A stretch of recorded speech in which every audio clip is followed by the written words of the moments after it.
Hello, a very good evening to all of my dear students. Yes बेटा, आज हम लेंगे bio control of chapter number 10. ठीक है, तो बेटा आपको ये मालूम है कि मॉडर्न एग्रीकल्चर प्रैक्टिसेस और नेचुरल मेथड्स में क्या क्या डिफरेंसेस हैं. अगर ये डिफरेंसेस आपको मालूम होगा तो आप बायो कंट्रोल को मेथड को बहुत इजीली जो है समझ सकते हैं. तो सबसे पहले हम बात कर लेते हैं मॉडर्न एग्रीकल्चर प्रैक्टिसेस.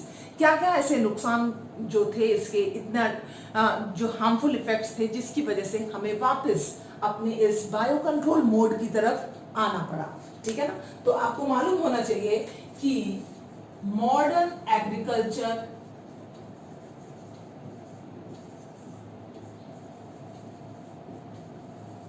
प्रैक्टिसेस हम कंपेयर करेंगे किसके बीच में, मॉडर्न एग्रीकल्चर प्रैक्टिसेस और दूसरा हमारा bio control.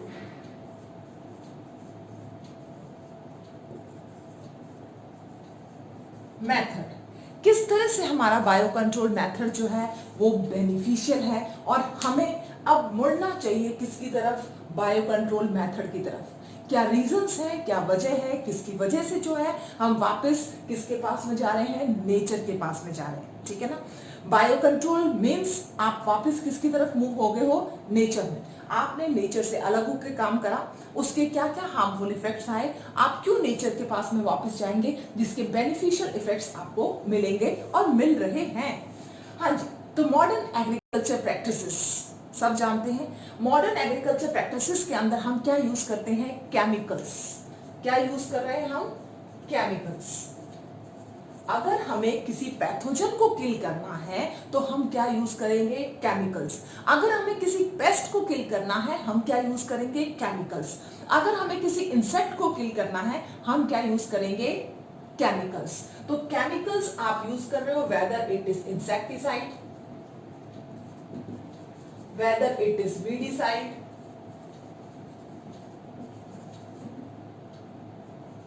whether it is pesticide, और भी बहुत सारे हैं. ठीक है ना. जो इंसेक्ट्स को किल करते हैं इंसेक्टिसाइड्स, जो वीड्स को किल करते हैं वीडिसाइड्स, जो पेस्ट को किल करते हैं पेस्टिसाइड्स, और जो हर्ब्स को किल करते हैं हर्बिसाइड्स. तो बेसिकली क्या है ये सारे केमिकल्स हैं. ये केमिकल्स आप यूज कर रहे हो अपने एग्रीकल्चर प्रैक्टिसेस के लिए. हुआ क्या, इसका हार्मफुल इफेक्ट क्या हुआ, ये केमिकल्स किसके अंदर आ गए, हमारे अंदर. फूड चेन के थ्रू ये किसके अंदर आ गए हैं, ह्यूमन बीइंग के अंदर, जो क्या प्रोड्यूस कर रहे हैं, वेरियस डिजीज. ठीक है ना. That enters in food chain of animal. हमारे अंदर ही नहीं आए, बाकी दूसरे जो रूमिनेंट्री एनिमल्स हैं, ठीक है ना, रूमिनेंट्स जो है, काव है, बफेलो है, उन सब के अंदर भी ये क्या कर रहे हैं, जा रहे हैं. तो ये हमारी फूड चेन के अंदर क्या कर चुके हैं, एंटर हो चुके हैं. जब ये हमारी फूड चेन के अंदर एंटर होंगे they causes harmful effects in form of disease.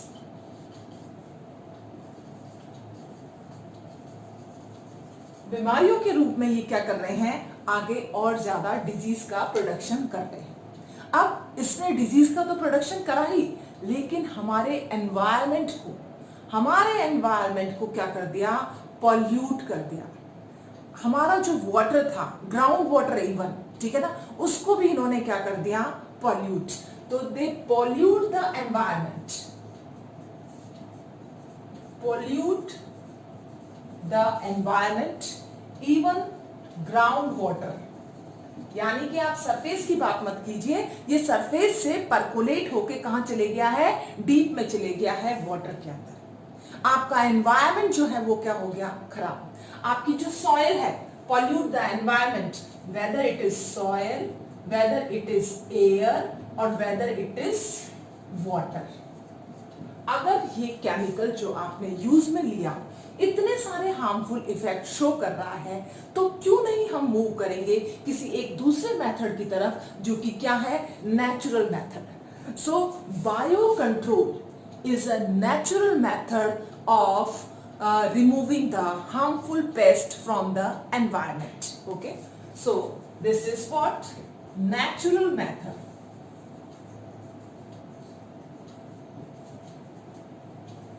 Of removing pests and pathogen from environment via biological agents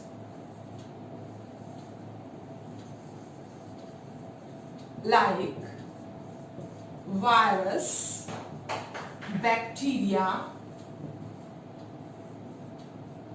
etc.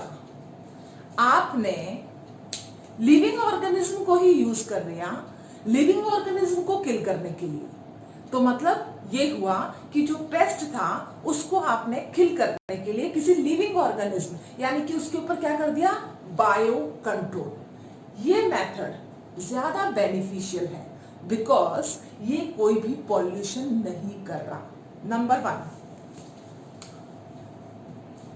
Not producing any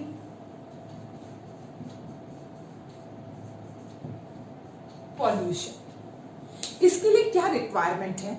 इसके लिए सबसे बेसिक रिक्वायरमेंट है कि बायोडाइवर्सिटी होनी चाहिए। अगर बायोडाइवर्सिटी हुई तो सस्टेनेबल एनवायरनमेंट होगा। Biodiversity sustains health. आपको मालूम होना चाहिए आपने क्या करा है। अगर बायोडाइवर्सिटी है तो पेस्ट को किल करने वाला कौन होगा? प्रेडेटर भी होगा। वो प्रेडेटर उसको ऑटोमेटिकली क्या करेगा? किल। आपको मेंटेन करना पड़ेगा एक नेचुरल लेवल किसका? पेस्ट का, दूसरे प्रेडेटर का, हमेशा के लिए। यानी कि वो एक दूसरे पर क्या हो? इंडिपेंडेंट ना रहे, डिपेंडेंट हो। जब वो डिपेंडेंट होंगे तब एक दूसरे को क्या करेंगे? यूज में लेंगे। आपका क्या मिलेगा? फायदा। और नेचर भी क्या होगा? पॉल्यूट नहीं होगा। इसको हम एक एग्जांपल से समझते हैं। फॉर एग्जांपल, ये एक इकोसिस्टम है, ठीक है ना। अब इकोसिस्टम के अंदर जितनी ज्यादा डाइवर्सिटी होगी उतना ज्यादा सिस्टम क्या होता है? स्टेबल। ध्यान रखना, जितनी ज्यादा डाइवर्सिटी होगी उतना ज्यादा सिस्टम क्या होगा? स्टेबल। बिकॉज बायोडाइवर्सिटी होने से एनर्जी फ्लो जो है वो लगातार डिफरेंट लोकेशन में होता है और कंप्लीट होता है, ठीक है ना। लॉस ऑफ एनर्जी कम होता है अगर डाइवर्सिटी है। तो ये इकोसिस्टम है। इकोसिस्टम में आपने क्या करा? एग्रीकल्चर करा, ठीक है ना। एग्रीकल्चर करा तो इसमें क्या लग गया? कुछ पेस्ट लग गए, ठीक है। वो किसी भी फॉर्म में लगे, पेस्ट इंसेक्ट्स होंगे, कुछ छोटे बैक्टीरिया होंगे कुछ, ठीक है ना। ये क्या लग गया? इसके अंदर पेस्ट लग गया। इस पेस्ट को खाने वाला एक प्रीडेटर है। इस पेस्ट को खाने वाला एक प्रीडेटर वहां पर नेचर के अंदर पहले से क्या है? प्रेजेंट है। उस प्रीडेटर ने आके उसको क्या कर लिया? खा लिया, ठीक है ना। वो प्रीडेटर आपको क्या दे रहा है? फायदा। लेकिन उस पेस्ट को क्या कर रहा है? नुकसान। अल्टीमेटली फायदा आपको दिया ना। अब इस प्रीडेटर से अगर आप सपोज करो पास में ही आप क्या कहते हैं एक मुर्गी पालन जैसे इस तरह का एक पाउल्ट्री फार्म भी आपके पास में है जिसके अंदर आपने नेचर के अंदर डिफरेंट बर्ड्स रख रखी है। बर्ड्स का फूड कौन है? ये प्रीडेटर। बर्ड्स किसको फीड कर रही है? किस पे करेंगे फीड? इसके ऊपर। तो आपने क्या करा? पेस्ट भी बना, पेस्ट को खाने वाला प्रीडेटर भी बना, और प्रीडेटर को कंट्रोल करने वाली आपने क्या ले ली? बर्ड्स भी ले ली। तीनों क्या कर रही है? इकोसिस्टम को मेंटेन कर रही है। ये जो इकोसिस्टम है, फ्लो ऑफ एनर्जी है, आपका एग्रीकल्चर भी आपको प्रोड्यूस मिल रहा है, ठीक है ना, अच्छे अमाउंट के अंदर। आपको बर्ड के कल्चर के थ्रू और ज्यादा क्या मिल रहा है? बेनिफिट मिल रहा है। आपकी प्रोडक्टिविटी क्या हो रही है? इंक्रीज। तो अगर मैं एक छोटा सा इकोसिस्टम बना देती हूँ और वो इकोसिस्टम सस्टेनेबल हो जाता है तो नेचर उसको अपने आप कंट्रोल कर रहा है। आपको केमिकल यूज करने की जरूरत नहीं है। यहाँ पर फर्टिलिटी ऑटोमेटिकली क्या हो जाएगी? इंक्रीज। बिकॉज यहाँ पर क्या है? बर्ड्स। और भी अच्छा होगा अगर मैं थोड़ी सी फार्मिंग और कर देती हूँ जिसके अंदर मैं मिल्क प्रोड्यूसिंग एनिमल्स रख लूंगी, तो इसका जो वेस्ट होगा वो किसके पास चले जाएगा? काऊ या बफेलो के पास में चल जाएगा। तो अल्टीमेटली क्या देखा आपने ये देखा कि जितने डाइवर्स फॉर्म होंगे इकोसिस्टम क्या हो गया? स्टेबल। तो biodiversity sustains health of the ecosystem. इस चीज को आप ध्यान रखिए कि सस्टेनेबल एनवायरनमेंट जो है तभी होता है जब बायोडाइवर्सिटी होती है। तो हम लिखेंगे इसके अंदर बायोडाइवर्सिटी सस्टेन्स हेल्थ। ओके, इस चीज का ध्यान रखना कि बायोडाइवर्सिटी क्या कर रही है, हेल्थ को सस्टेन कर रही है। किस तरह से कर रही है, इसने सबका रेशियो क्या करा है, मेंटेन। कोई केमिकल यूज नहीं करा है, यहां पर बेनिफिशियल भी है और हार्मफुल भी है, लेकिन उसका परसेंटेज क्या है, एक अमाउंट के अंदर है। कोई भी परसेंटेज इंक्रीज नहीं हो रहा। जब इंक्रीज होगा तब इम्बैलेंस होगा। नेचर अपने आप सबको बैलेंस करके रखती है। ये चीज हमारे समझ में नहीं आई थी, इसलिए हमने क्या करा, अपना मोड किसकी तरफ ले गए थे हम, एग्रीकल्चर की तरफ, और वो भी केमिकल मेथड्स की तरफ। केमिकल मेथड्स ने हमारे हार्मफुल एज वेल एज क्या कर दिया, बेनिफिशियल जो थे उन दोनों को क्या कर दिया, किल कर दिया। इसके अंदर एक पॉइंट लिख देना, kill harmful and beneficial biological agents. चाहे वो हार्मफुल हो चाहे वो बेनिफिशियल हो, दोनों को मार देगा केमिकल। केमिकल किसी के लिए नहीं है, केमिकल सबके लिए है, ठीक है ना। उसको नहीं मालूम कि प्रायोरिटी क्या है, किसको सेव करना है किसको नहीं सेव करना। यहाँ पर आपको सबका मिलेगा बैलेंस, ठीक है ना। आपको पेस्ट भी मिलेगा, आपको पैथोजन भी मिलेगा, आपको सब कुछ मिलेगा। तो एक बैलेंस के अंदर आपको ये सारी चीजें मिल रही है। तो आप इस चीज का ध्यान रखें कि biodiversity sustains health as well as it sustains both harmful as well as beneficial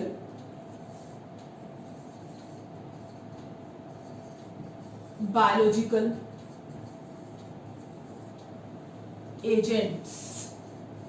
दोनों को ही ये क्या करेगा, मेंटेन करेगा। इसलिए हम कहते हैं कि बायो कंट्रोल जो है सबसे बेस्ट अप्रोच है एग्रीकल्चर के लिए।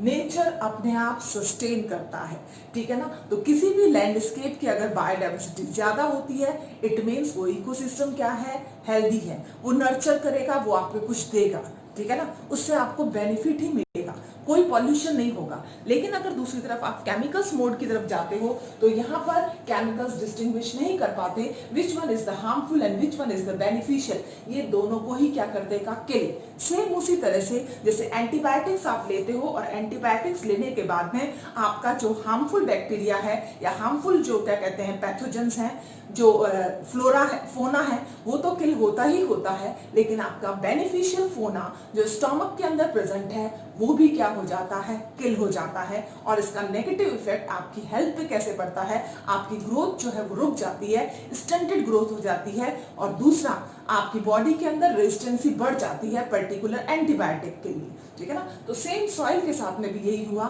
सॉइल की रेजिस्टेंस पावर इंक्रीज हो गई। अब उसे स्मॉल जो है फर्टिलाइजर या स्मॉल अमाउंट ऑफ केमिकल से फर्क नहीं पड़ेगा, आप नेक्स्ट टाइम उसमें ज्यादा अमाउंट ऑफ केमिकल्स डालोगे, लेकिन अब वो पहले से बाद में वापस फर्दर उससे भी क्या हो जाएगा, रेजिस्टेंट, फिर आप और डालोगे। तो इतने सारे केमिकल्स जो आप फर्दर यूज करते जा रहे हो, उसका एनवायरनमेंट पे कितना नेगेटिव इफेक्ट पड़ता है।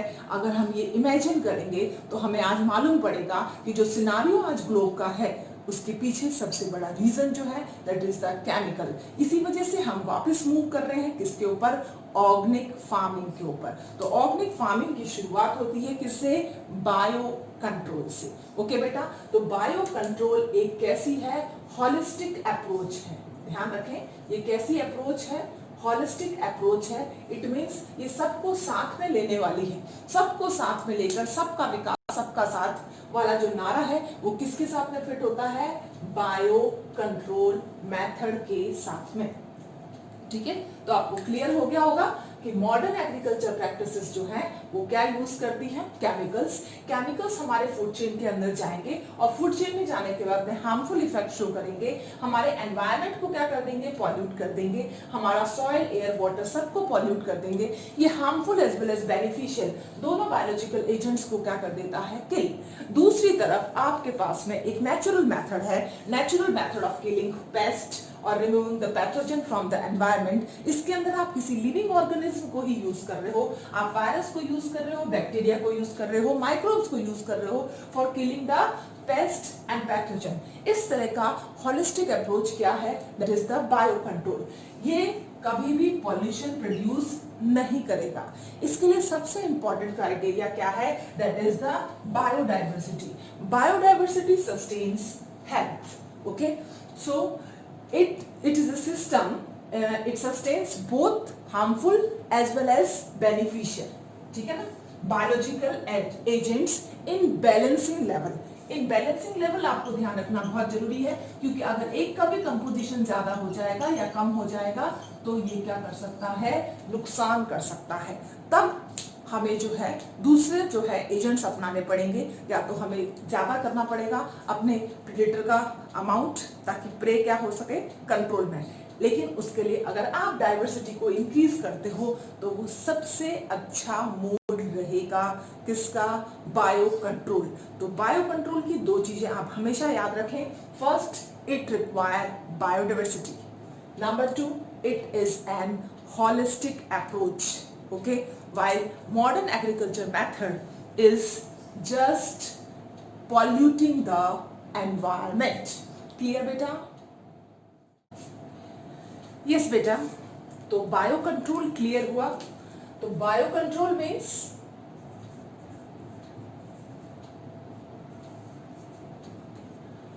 control natural predation through biological means। control natural predation through biological means। इसी को हम क्या कहते हैं? Bio control. दो एग्जांपल्स दिए गए हैं एनसीईआरटी के अंदर।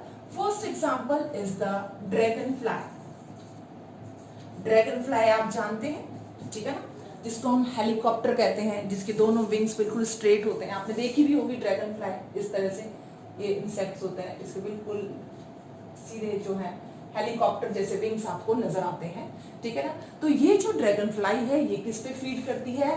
Feed on mosquito. आपने देखा होगा जब आप पार्क वगैरह में जाते हैं तो वहां पर बहुत सारे मॉस्किटोज जो है आपके सिर के ऊपर, ब्लैक एरिया समझ करके उसके ऊपर बहुत ज्यादा इकट्ठे हो जाते हैं। तो ड्रैगन फ्लाई आके उनको क्या करती है? खाती है, ठीक है ना। बट ये ध्यान रखना, ये डायरनल है, दिन के समय ही आपको मिलेगी, रात के समय नहीं मिलेगी। तो ड्रैगन फ्लाई क्या है? नेचुरल प्रीडेटर है। किसका? मॉस्किटो का। तो अपने आप ऑटोमेटिकली मॉस्किटो को ये क्या कर रही है? फीड कर रही है, उसको खत्म कर रही है। उसी तरह से एक और प्रीडेटर है, that is the lady bird beetle. Lady bird beetle. Lady bird beetle भी आपने देखी होगी। ऑरेंज कलर का एक बीटल होता है, बहुत सुंदर सा, इस तरह से, ठीक है ना। और उसकी बॉडी पर इस तरह से स्पॉट्स होते हैं ब्लैक कलर के। ऑरेंज कलर की बॉडी है विद ब्लैक स्पॉट है, वो क्या है? Lady bird beetle. तो लेडी बर्ड बीटल जो है इसके ये जो है किसके ऊपर फीड करती है? एफिड्स। एफिड्स आपको मालूम है स्मॉल ब्लैक इंसेक्ट्स होते हैं, बहुत छोटे छोटे, जो कि सरसों के खेत पे बहुत आ जाते हैं। आपने देखा भी होगा फरवरी और जनवरी जो बसंत का टाइम होता है, जब हम येलो जो है क्या कहते हैं ड्रेसेस जब पहनते हैं तो उसके ऊपर पूरा जो है एफिड कहीं पर भी हो वो आपकी उस पर अट्रैक्ट होकर आ जाता है। बिकॉज फ्लावर्स जो होते हैं ब्रेसिका के, मस्टर्ड के, कौन से होते हैं? येलो कलर के। तो येलो कलर से ये अट्रैक्ट होते हैं, इसलिए एफिड्स जो है वो किस पे आ जाता है? येलो कलर के फैब्रिक पर आ जाता है। तो आप ये ध्यान रखिए, लेडी बर्ड बीटल क्या है? नेचुरल प्रीडेटर है। किसका? एफिड का। अगर इस नेचुरल प्रीडेटर की कंसंट्रेशन आप इंक्रीज कर देते हैं एनवायरनमेंट में तो ऑटोमेटिकली वो क्या करेगी? वो इनको फिनिश कर देगी, ठीक है ना। तो आपने क्या करा? That is known as what? Bio control. But बेटा ये ध्यान रखना, ये माइक्रोब्स नहीं है, हमें माइक्रोब्स की स्टडी अभी करनी है। ये दो एग्जांपल है जो शो करते हैं biological control. Examples of biological control. Okay, so this is nothing but the examples of biological control, not the microbes. Okay, तो ये बायोलॉजिकल कंट्रोल को, अब आप ये देखिए बायोलॉजिकल कंट्रोल के लिए आपको किसकी नीड हुई. आपको प्रॉपर नॉलेज होना बहुत जरूरी है कि पर्टिकुलर प्रे और प्रीडेटर का रिलेशनशिप क्या है. फूड जो वेब आप देख रहे हो उसका आपस में इंटरेक्शन कैसे हो रहा है, ठीक है ना. अगर ये नॉलेज नहीं होगी आपको तो आप जो है बायो कंट्रोल मेथड्स को अप्लाई नहीं कर पाएंगे अपनी एग्रीकल्चर फील्ड के लिए, ठीक है ना. So for biological control methods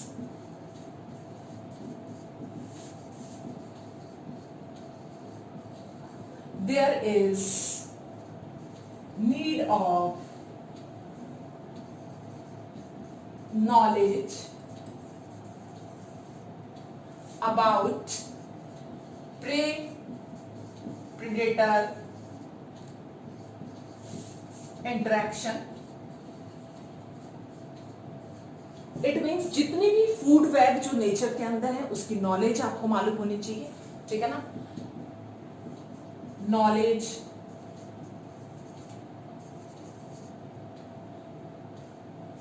of food web, ठीक है ना.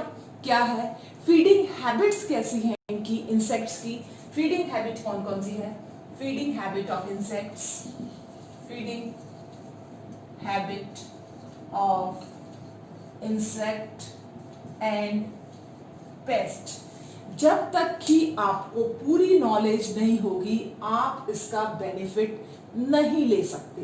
ये सबसे इंपॉर्टेंट है कि आपकी नॉलेज वास्ट होनी चाहिए. किसके लिए, इंटरेक्शन को आपको समझ में आना चाहिए. क्या रिलेशनशिप है पेस्ट का, प्रे का, प्रीडेटर का. अगर आपको रिलेशनशिप समझ में आ गया तो आप बहुत इजीली यूज कर सकते हैं इस बायो कंट्रोल मेथड को. तो बायो कंट्रोल एजेंट के बारे में बताया गया है. माइक्रोब्स अभी तक हमने स्टडी नहीं करे हैं. नेक्स्ट स्लाइड में हम देखते हैं different microbes used in agriculture. Now the next term is insect pest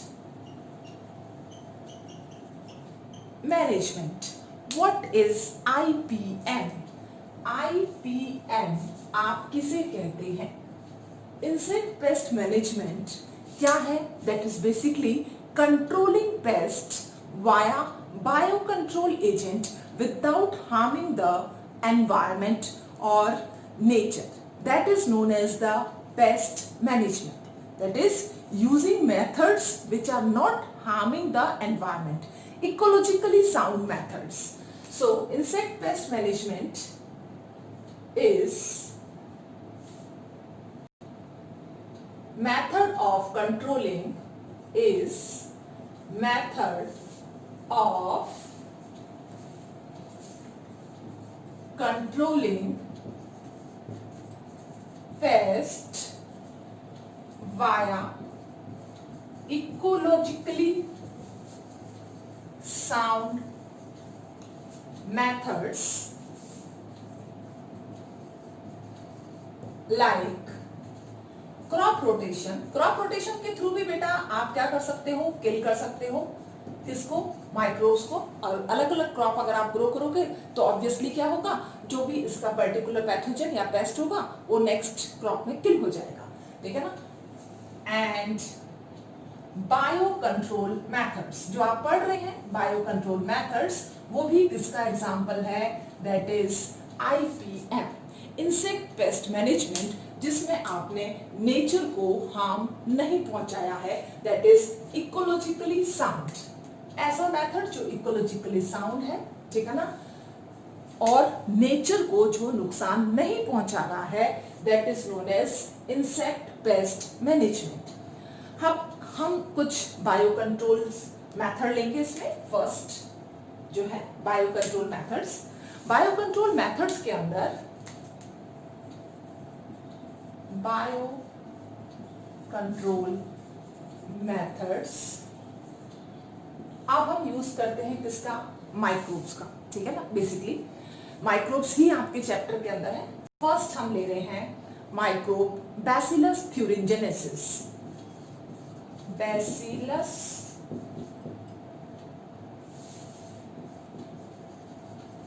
thuringiensis.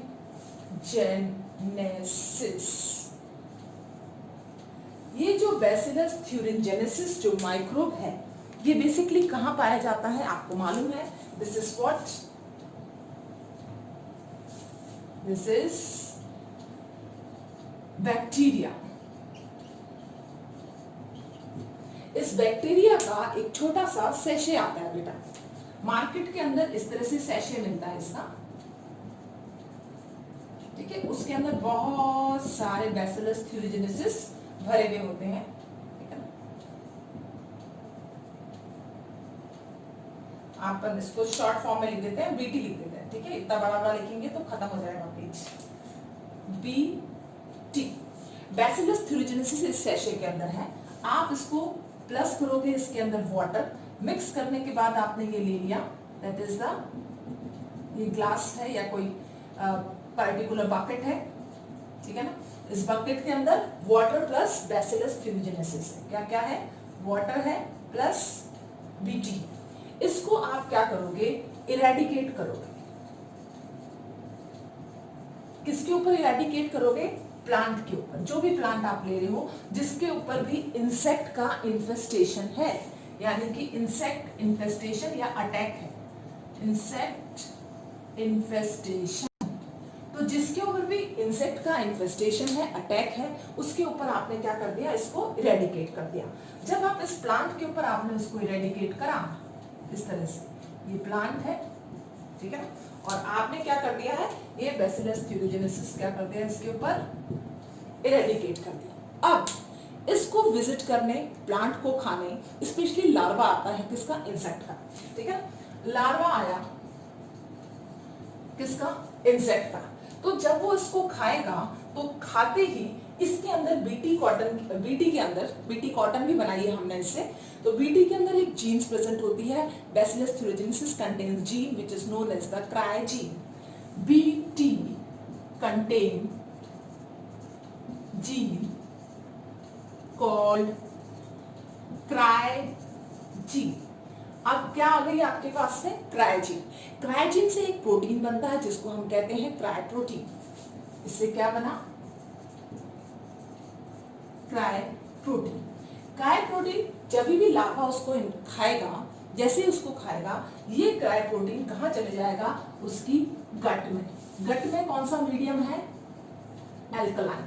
Alkaline medium में जाते ही ये क्या हो गया? एक्टिव हो गया, और एक्टिव होते ही इंसेक्ट की क्या हो जाएगी? डेथ।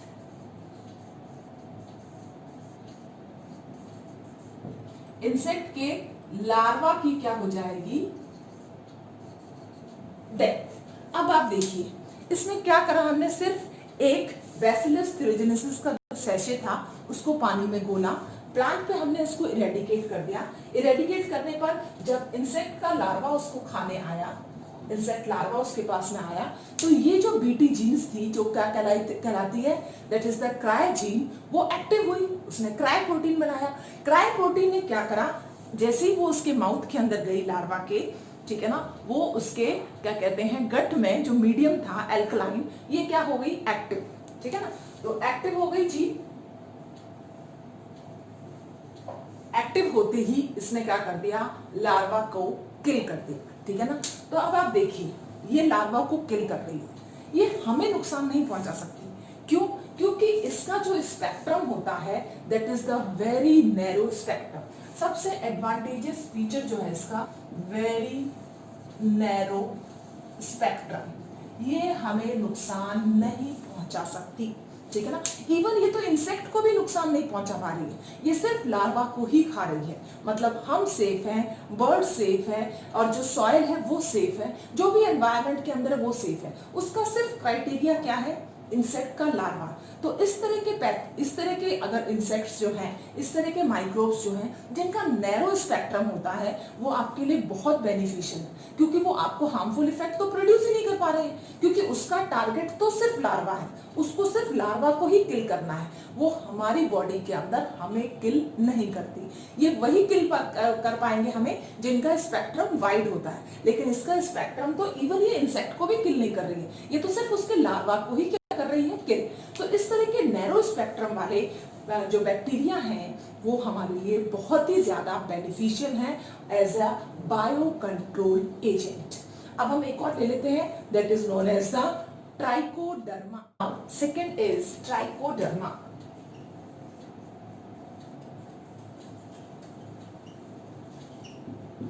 ट्राइकोडर्मा बेटा आप लोग पहले भी पढ़ चुके हैं, ये कैसी है, that is the free living fungus. Okay, this is what, free living fungus. हमने पहले क्या बनाया था इससे, हमने बनाया था पहले इससे साइक्लोस्पोरिन ए, ठीक है ना, जो इम्यूनोसप्रेसिव ड्रग की तरह क्या करता है, काम में लेता है, वो भी हमने ट्राइकोडर्मा से ही बनाया था। अब आप देखिए ट्राइकोडर्मा जो है वो बहुत बेनिफिशियल है प्लांट के लिए, ये कंट्रोल करती है, बायो कंट्रोल एजेंट है। किस तरह से, फॉर एग्जांपल ये प्लांट है, ये आपका प्यारा सा प्लांट, ये इसकी रूट। अब आप देखिए ये जो ट्राइकोडर्मा है ये इस तरह से रूट के पास, क्योंकि इसका रूट इकोसिस्टम में आपको कौन मिलेगी, ट्राइकोडर्मा। तो ट्राइकोडर्मा का फंगस जो है इस तरह से एनसर्कल करके रखता है किसको, रूट को। अब जितने भी पैथोजन हैं जो इन्फेक्ट कर सकते हैं, सपोज करो ये पैथोजन है, ठीक है, जो भी यहाँ पर इन्फेक्ट कर सकते थे इस प्लांट को, उसके लिए एक बैरियर का काम करा है किसने, ट्राइकोडर्मा ने। तो ये क्या कर रही है, बायो कंट्रोल एजेंट है, bio control agent for different soil pathogen. तो कोई भी पैथोजन यहां से एंट्री करके इसके पास में नहीं जा सकता, because this is the potent bio control agent. ये किसी की एंट्री नहीं होने देगी और आपके प्लांट को क्या रखेगी, सेफ। फंगस है, न्यूट्रिशन भी प्रोवाइड करेगी। So such methods are known as IPM। एक और हम लेंगे baculovirus, that is very common, ठीक है, बैकुलोवायरस। बैकुलोवायरस जो है इसको न्यूक्लियोपॉलीहेड्रोवायरस भी कहते हैं, ठीक है ना, एक क्लास ही है इसकी, न्यूक्लियोपॉलीहेड्रोवायरस। तो ये बैकुलोवायरस क्या करता है, ये बैकुलोवायरस जो सॉइल के अंदर जो पैथोजेंस होते हैं, जो आर्थ्रोपोड्स जो होते हैं, स्पेशली जो इंसेक्ट्स को ये प्लांट को खाना चाहते हैं, उनको क्या करता है, ये खुद खा जाता है, ठीक है ना। तो बैकुलोवायरस एक बहुत ही अच्छा बायो कंट्रोल एजेंट है, ठीक है ना। What is this, bio control agent. इसको हम बायोटेक्नोलॉजी में भी यूज करेंगे। तो bio control agent which infest on arthropods and other small pathogens of soil। तो जहां जहां पर भी बैकुलोवायरस रहेगा वो ऑटोमेटिकली वहां पर उस जगह से जितने भी पैथोजन आ रहे हैं उसको क्या करता रहेगा, खाता रहेगा, जिससे कि अपने आप उनका लेवल क्या रहेगा, कम, और आपका प्लांट क्या करेगा, इजीली ग्रो। तो 3 तरह के माइक्रोब्स आपने पढ़े, bacillus thuringiensis, second trichoderma and third baculovirus. These are what they are bio control agent. तो आपको बायो कंट्रोल एजेंट पता चल गया होगा, यानी कि आप किसी बायोलॉजिकल एजेंट को ही यूज में ले रहे हैं, किसके लिए, पैथोजेंस को किल करने के लिए। That is known as the bio control agent, natural method of controlling pathogen. Okay बेटा, नाउ बायो कंट्रोल एजेंट और बायो कंट्रोल जो है टॉपिक आपका कंप्लीट होता है। मिलते हैं नेक्स्ट में बायो फर्टिलाइजर्स के साथ। Thank you.